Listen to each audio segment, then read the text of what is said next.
Finally আমরা কেদারনাথে পৌঁছতে পেরেছি। আমাদের এই হচ্ছে অবস্থা, পা থেকে মাথা অবধি জুতো পুরো ভিজে গেছে। এরপরে যে 2-2.5 কিলোমিটার রাস্তা আছে সেটা কিন্তু সবাইকেই হেঁটে যেতে হবে। ওগুলো হচ্ছে কমন টয়লেট, যারা টেন্টে থাকবে তাদের ইউজ করার জন্য। যেমন বাজে ওয়েদার তেমনি বাজে রাস্তা, ততটাই কষ্ট। আমরা আবার একটা শর্টকাট নেওয়ার চেষ্টা করছি তাড়াতাড়ি পৌঁছানোর জন্য। ভেরিফাই করিয়ে তারপরে মন্দিরটা ঢুকতে পারবো। জুতো রাখার স্টল আছে, জুতো রেখে কথা দিয়েছিল হেঁটে আসবে, হেঁটে এসেছি। ভর্তি পাহাড়ে বরফ পড়েছে, পরিবেশটাই আসলেই বদলে যাবে। জাস্ট ওই যে আমরা লাইনে দাঁড়িয়েছি বাবার দর্শন করবো বলে। হ্যালো এভরিওয়ান, সকলকে বিগ স্যান্ড ম্যাচ মামনির পরিবারে স্বাগত জানাই।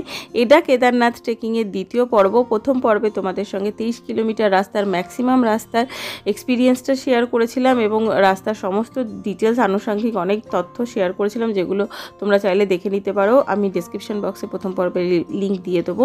আর এই পর্বে আমি বাকি রাস্তার এক্সপিরিয়েন্স, রাস্তার হাল কেমন এবং মন্দির চত্বরের সমস্ত তথ্য এবং কোথায় থাকবে, কিভাবে বাবার দর্শন করবে তার সমস্ত ডিটেলস শেয়ার করব। তো চলো ঝটপট ভিডিওটা শুরু করি, দেখতে থাকো পুরো ব্লগটা, সাথে থাকো। রাস্তা बहुत ही बुरा है, शॉर्टकट हमारा ख़त्म हो चुका है, लेकिन आगे का रास्ता और भी बुरा है। আকাশের ওয়েদারটা পুরো চেঞ্জ হয়ে গেছে, পুরো মেঘলা ওয়েদার হয়ে গেছে, চারদিকে শুধু ধোঁয়া ধোঁয়া, মেঘ ভর্তি। কোথায় ছিলাম, কোথায় উঠেছি, কি খারাপ বাজে রাস্তা। চলো একটা চলেছি, এবার একটু গরম গরম ম্যাগি আর চা খাবো। খাবি তো বাবা? হ্যাঁ। চা খাবি না কফি খাবি? যেটা দেবে সেটা। ম্যাগি খাবি? ঠিক আছে। ঠান্ডার মধ্যে গরম গরম ম্যাগিটা।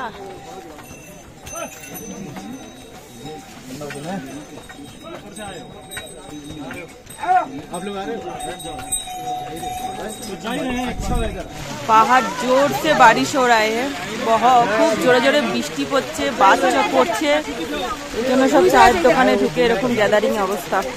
সেটারই ভয় পাচ্ছিলাম। কি বাজে ওয়েদার, বিদ্যুৎ চমকে চারিদিক অন্ধকার হয়ে মেঘ করে ঝমঝম ঝমঝম করে বৃষ্টি হচ্ছে।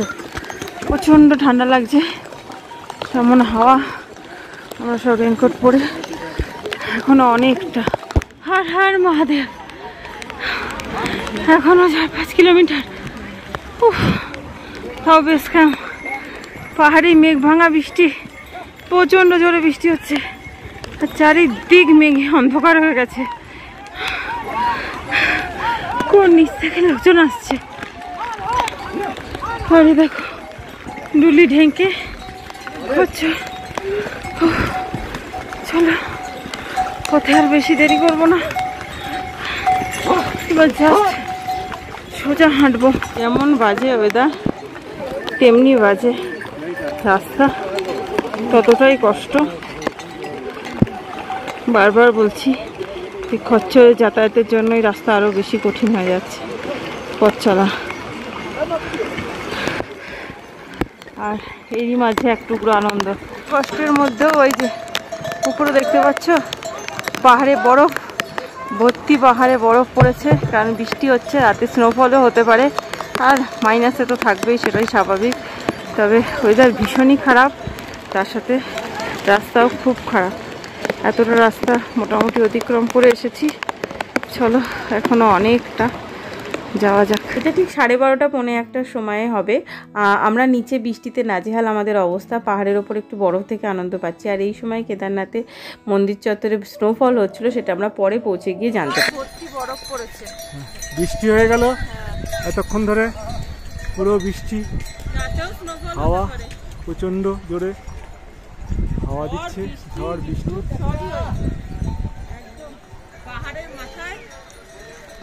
পাহাড়ের মাথায় পুরো বরফ ঠকঠক করছে। আমরা এসে গেছি প্রায় ওই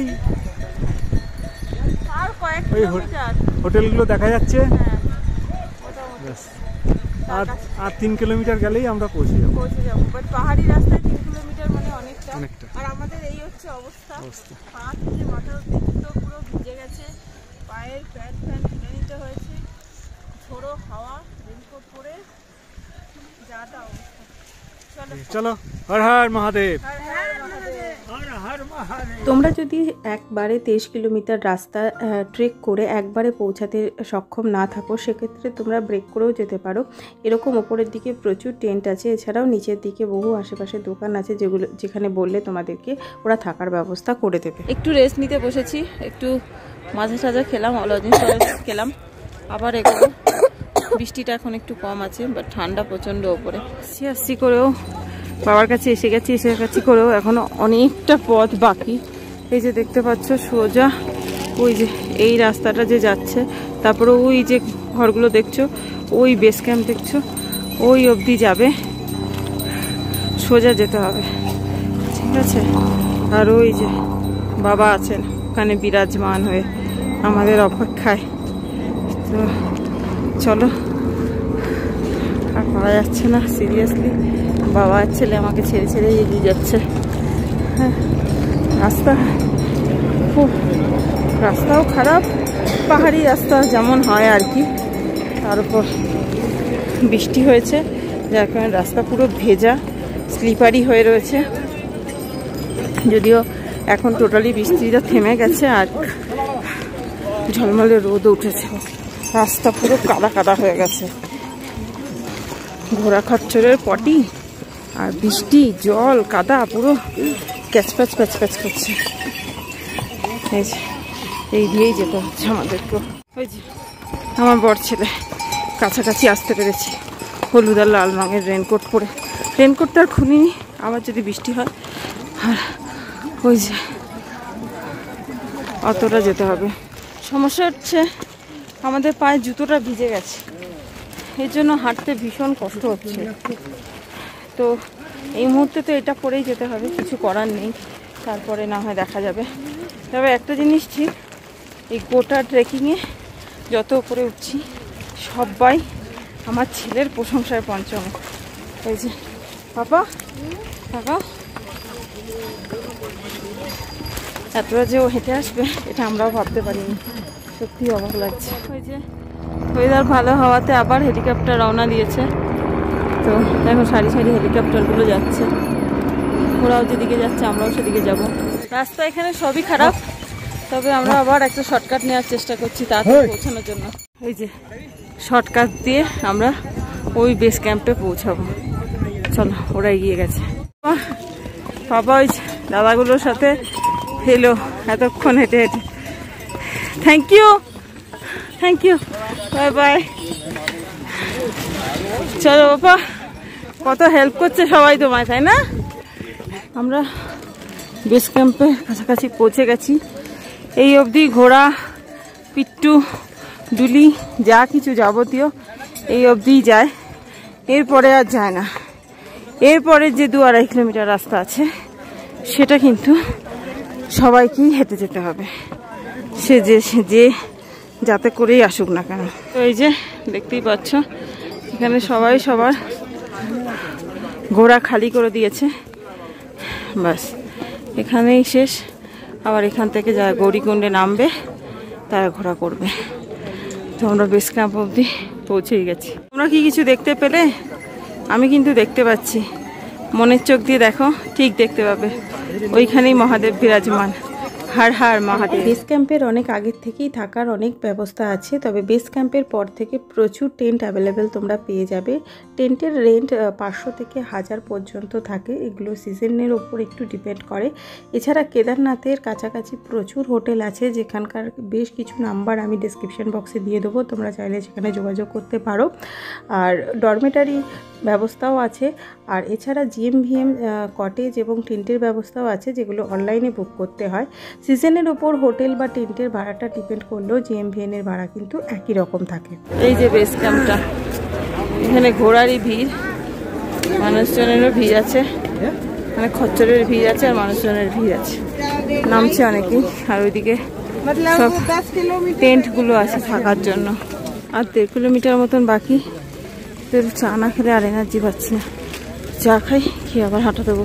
আমরা আমরা একটু গরম গরম চা পাও এখানে নিয়েছি, চা আর পাও, চা দিয়ে খাবো বলে, মানে পাউরুটি আর কি এদের কথায় পাও, যেটা চায়ের সাথে দারুণ। আর ছেলে এখানে ম্যাগি খাচ্ছে। বেস ক্যাম্পে এসে গেছি, বেস ক্যাম্প থেকে মন্দির কেদারনাথ মন্দির বাবার দর্শনে যাচ্ছি। গৌরীকুণ্ড থেকে ভোর 5:20 আমাদের যাত্রা শুরু করেছি, তাই তো? বৃষ্টি ঝড় জল কাটিয়ে এখন আমরা বাবার দর্শনে যাচ্ছি।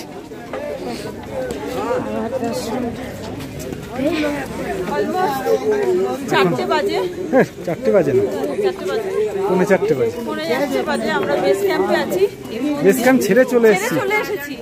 আর একটুখানি মন্দির বলেছে, বাবাকে বলেছে যে আমি তোমার সঙ্গে হেঁটেই দেখা করব, আমি কোনো কিচ্ছু নেব না, কারো সাহায্যে আমি তোমার কাছে যাব না, তাই তো? আর সেটাই কথা রেখেছে বাবার কাছে। এই ঝড় বৃষ্টি দেখতেই পারবেন কিভাবে হেঁটে চলে আসছে। চলো মন্দির দর্শন করাই। এই যে এগুলো হচ্ছে জেএনভিএম এর টেন্ট, আর আমরা জেএনভিএম এর রুম করেছি কেদারনাথে। আর এখান থেকে চাইলে করাও যায়। আর এছাড়া এখানে প্রচুর কটেজ আছে, টেন্ট আছে, রুম আছে অ্যাভেলেবেল। আর এইগুলো ওই যে নীলগুলো পিছনে, ওগুলো হচ্ছে কমন টয়লেট, যারা টেন্টে থাকবে তাদের ইউজ করার জন্য ওইগুলো। হয়েছে, এসে গেছি। আর একটুখানি এই একটু রাস্তায় যেন শেষ হচ্ছে। আমার আজকের ভিডিওর মাধ্যমে আমি তোমাদের কাছে একটাই অনুরোধ করতে চাইবো, যারা আগামী দিনে বাবার দর্শন করতে যেতে চাইছো তাদেরকে বলবো একবারটি অন্তত 23 কিলোমিটার রাস্তা হেঁটে যাওয়ার চেষ্টা করো। শুধু শুধু ওই অবলা জীব ঘোড়া বা খচ্চরগুলোকে কষ্ট দেওয়ার কোনো মানে হয় না। একবার অন্তত চেষ্টা তো করে দেখো। আমার এই ছোট্ট 8 বছরের বাচ্চাটি পুরো মনের জোরে 23 কিলোমিটার রাস্তা হেঁটে অতিক্রম করেছে। তোমরা দুটো ব্লগ দেখে থাকলে বুঝতে পারবে। আর একান্তই যারা পারবে না তারা তো হেলিকপ্টারের রাস্তা অবলম্বন করতেই পারো। হেলিকপ্টারে কোথায় কি কখন ছাড়ে তার ডিটেলস আমি আগের ভিডিওগুলোতে দিয়ে দিয়েছি। আগের সমস্ত ভিডিওর আর ডেসক্রিপশনের লিঙ্ক আমি দিয়ে দেবো, তোমরা চাইলে টোটাল ভিডিওগুলোই দেখতে পারো, তাহলে কেদার যাত্রা সম্বন্ধে একটা অনুমান পেয়ে যাবে।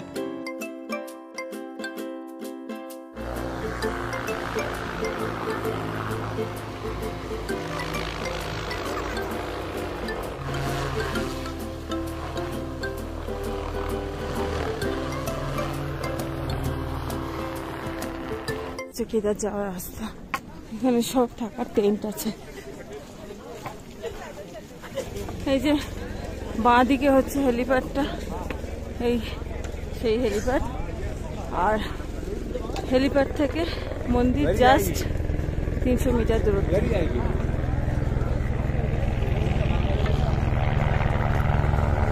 মন্দির আর 250-300 মিটার দূরেই আছে। আর তার আগেই আমাদের জেএনভিএন এর রুম বুক করা আছে, স্বর্গরোহিণী কটেজ। তো আগে আমরা চেক ইন করে লাগেজটা রাখি, কারণ লাগেজটার জন্য খুব কষ্ট হচ্ছে। তো লাগেজটা রাখলে একটু শান্তিভাবে চলতে পারবো। লাগেজটা রেখে তারপর বাবা দর্শন করতে যাব। আর আমরা মাঝে বিচ্ছিন্ন হয়ে গেছিলাম, আবার সব মোটামুটি এই তো এক হয়ে গেছি। জেএনভিএন মোটামুটি এখানে কেদারনাথের ওপরে আর কি সবই ফ্যামিলি কটেজ, কোনো সিঙ্গেল রুম নয়, সব ফ্যামিলি কটেজ। ওই যে এইগুলো হচ্ছে সব একটা ফ্যামিলি কটেজ, একসঙ্গে দুটো করে ফ্যামিলিও থাকতে পারবে। তো এদের মধ্যেই আমাদের একটা হবে রুম। হয়তো আমাদের রুম নাম্বার দিয়েছে A3। চল দেখি। আচ্ছা, জুতোর যা অবস্থা রুমটায়, মানে ঢুকতেও কেমন লাগছে। যাই, এদিকে বেড, ওদিকে আর একটা, মাঝখানে সেপারেট ব্যবস্থা আছে। এই যে এই একটা রুম অ্যাটাচডই, মাঝখানে শুধু একটা পার্টিশন দেওয়া রয়েছে, দুটো ফ্যামিলি ইজিলি যাতে সেপারেটলি মেনটেন করে থাকতে পারে আর কি। বাট এগুলো পুরোটাই ফ্যামিলি কটেজই হয়। তো এই একটা রুম, ডবল বেড রয়েছে, বসার জায়গা রয়েছে, বাকি ঠিকই আছে, পুরো কাঠের স্ট্রাকচার। আর এদিকে আর একটা রুম, এদিকে জলের ব্যবস্থাও রয়েছে। আচ্ছা, রুম হিটার রয়েছে, স্বাভাবিক, এটার খুবই দরকার, কারণ মাইনাসে চলে যাবে রাত্রেবেলায়, তো এটার ভীষণ দরকার। বেডও ঠিক আছে, আমরা এখানে জাস্ট লাগেজটা রাখলাম। আর ওইদিকে ওয়াশরুম আছে, হ্যাঁ ওয়াশরুমটা কমন, তো পরে ওয়াশরুম দেখাচ্ছি। আমার ছেলে ঢুকেছে, নিট অ্যান্ড ক্লিন কিনা, অবশ্যই নিট অ্যান্ড ক্লিনই হওয়া উচিত। চলো লাগেজ টাগেজ রেখেছি, এবার একটু বাবার দর্শনটা করে আসি। মন্দির দর্শনে যাব, তার আগে এখানে ভেরিফাই করাতে হবে, তো এখানে ভেরিফাই করিয়ে তারপরে মন্দিরটা ঢুকতে পারবো। সব কংক্রিট বিল্ডিং হচ্ছে, আর এই বিল্ডিংয়ের জন্যই ওই ঘোড়া করে মালপত্র বুঝছে। ঠিক আছে, আর বেশিক্ষণ না, দেখতে পাচ্ছ এসে গেছে।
ফাইনালি আমরা কেদারনাথে পৌঁছাতে পেরেছি, তোমরা দেখতে পাচ্ছ।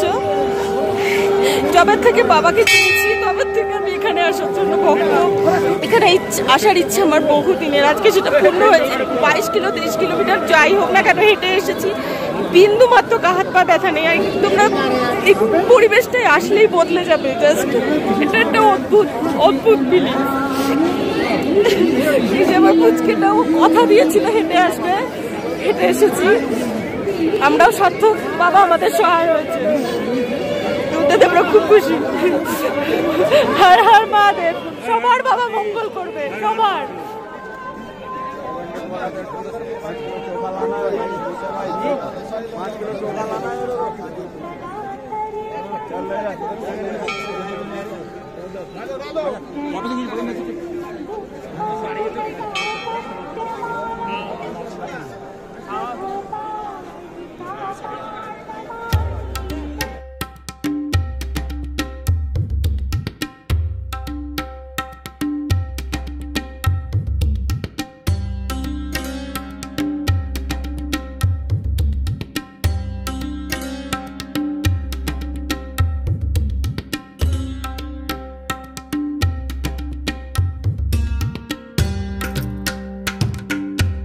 দু 2013 সালে ওই ভয়াবহ বানের হাত থেকে বাবা কেদার মন্দিরকে বাঁচিয়েছিল। কেন বাঁচিয়েছিল, কিভাবে এসে এখানে এত বড় শিলা আটকে গেল, তার উত্তর বোধহয় কারোর কাছে নেই, কিন্তু এটা হয়তো বাবার লীলা। সেই জন্য বাবার যে কি মহি মায়া সেটি আমরা বুঝতে পারবো বলো। আজকে এই শিলার জন্যই দুটো ভাগে এই যে হারে এই উপর থেকে বানের জলটা নেমে এসেছিল, যে স্রোত নিয়ে নেমে এসেছিল আমরা সবাই জানি, কোনোভাবেই কিছুকে টেকানো যেত না, পুরো ধ্বংস হয়ে যেত সব। কিন্তু এই চাইটাও তার সাথে নেমে এসেছিল। কেন যে এটা এখানে আটকে গেছে সে তো স্বয়ং শিবই জানেন। আর এই যে দুভাগ হয়ে জলটা বেরিয়ে গিয়ে মন্দিরকে রক্ষা করেছে।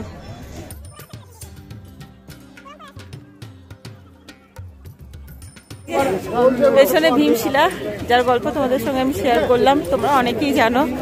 তো বাবা কেদারকে তিনি রক্ষা করেছেন, তিনি আমাদের কাছে ভগবানের তুল্য, তাই তো। তো আবার সবাই মিলে হর হর মহাদেব।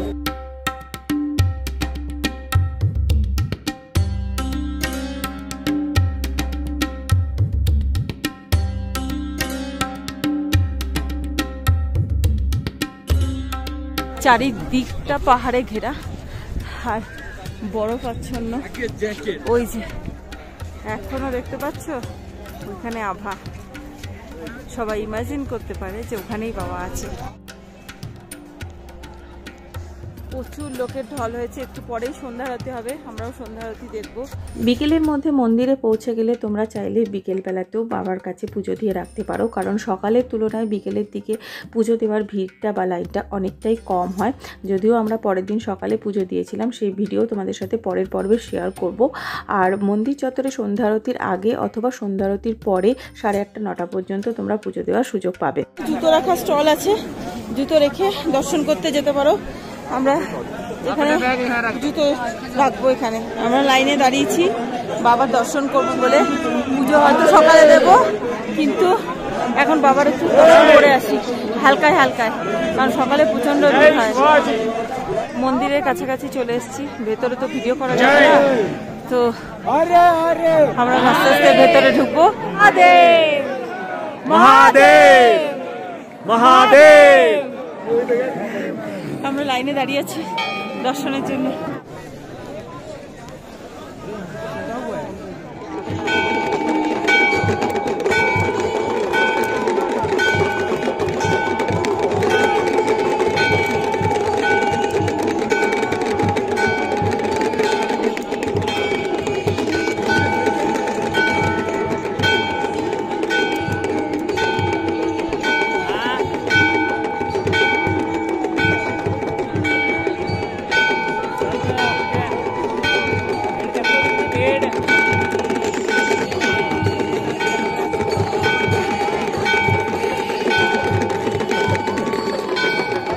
দেখে এবার আমরা রুমের দিকে ফেরত যাচ্ছি। এই যে দুপাশ ভর্তি দোকান, কালকে সকালে আবার আসবো পুজো দিতে, বাট এখন রুমে যাচ্ছি। সারাদিনের টায়ার্ডনেস প্লাস ফোনগুলোতে একদম চার্জ নেই, আর এখন বাইরে মোটামুটি -3 তো হবেই, পুরো শরীর কাঁপছে রীতিমতো। তো সোজা এখন রুমে। ডিনার টাইম, বাইরে -, এখানে জিএনভিএনের ডিনার সার্ভ করা হচ্ছে থালি। এখানে এদের বসে খাওয়ার ব্যবস্থাও আছে, সবাই বসেও খাচ্ছে যারা জিএনভিএন বুক করেছে। বাট আমরা বাচ্চা কাচ্চা নিয়ে আর বাইরে আসবো না, ঘরেও নিয়ে যাওয়ার ব্যবস্থা থাকে, তো ঘরেই নিয়ে যাবো। আমি কাঁপছি বিকজ অফ বাইরে -3 4। তো চলো খাবার নিয়ে নিই। যে রুমে খাবারটা নিয়েছি, রাইস আছে, ডাল আছে, তরকারি আছে আর পুরি আছে। প্রচণ্ড খিদে পেয়েছে, সারাদিন ভাত তো পড়েনি পেটে, চলো একটু সলিড কিছু খেয়ে নিই।